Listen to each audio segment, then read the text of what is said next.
Welcome back to CBS Mornings. Today, we're looking what happens to our clothes when we no longer want them. According to some reports, Americans buy about 5 times more clothing than they did back in 1980. And one study suggests we wear each item an average of, just listen to this, 7 times. That increase can be tied to fast fashion. That's what they call it. Trendy designs that are mass produced at a very low cost. So here's a question. Where do all those clothes end up? The U.S. leads the world in exporting used textiles. More than 1.5 billion pounds are shipped out of the country every year. Deborah Pato followed some of those donations to West Africa. Have you ever wondered where the clothes you throw away end up? Some of them travel thousands of miles to Ghana. This is actually no beach paradise. Look a little closer, and your discarded fast fashion could be rotting right here. It's the dark skeleton lurking inside fast fashion's trendy closet. Our generous donations are not always as charitable as they seem. In Ghana's Kantamanto market, trucks offload these bales stuffed with our used clothing. It's estimated 15 million items arrive here every week. Ghana is only a country of 30 million people. That's fashion designer and activist Sammy Oteng, who knows every inch of this 7-acre maze with its more than 5,000 stalls. Before, they used to have like good quality clothes, but now there's a lot of trash and a lot of like very low quality clothes. He upcycles garments from Kantamanto, but says increasingly these synthetic fabrics cannot be salvaged, let alone resold. The whole fast fashion module is built around building cheap clothing.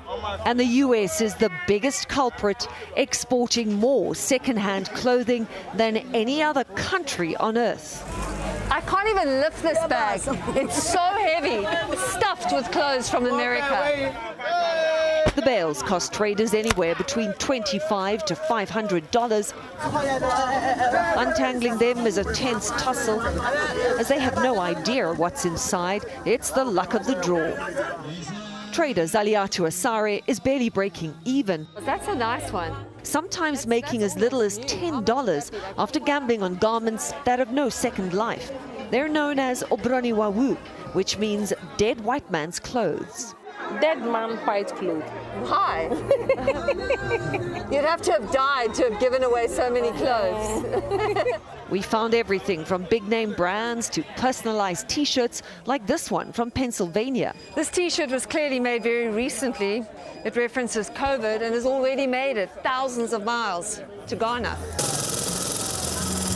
Ghanaians do a remarkable job with our cast-offs. Tailoring, color washing, and even tie-dyeing them back to life. But it's not enough to reduce the glut of clothing created by our addiction to fast fashion. So effectively, Kantamanto is highlighting America's waste problem. Excess. Exactly. Waste is being built into the model of fast fashion. Like overproduce. And then in the end, like people wear clothes for just like 2 weeks and then just discard them. The waste does not end up in America. Ultimately, it ends up here in Kantamanto. But it doesn't stay in Kantamanto. When the rains come, some of this textile waste washes up on the local beaches.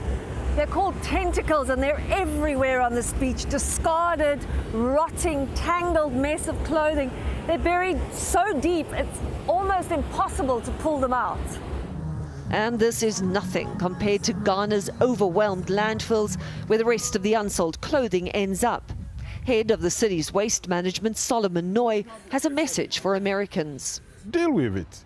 Do not hide under the guise of donations of second-hand clothing, and then you ship them over to us just to cause problems to us.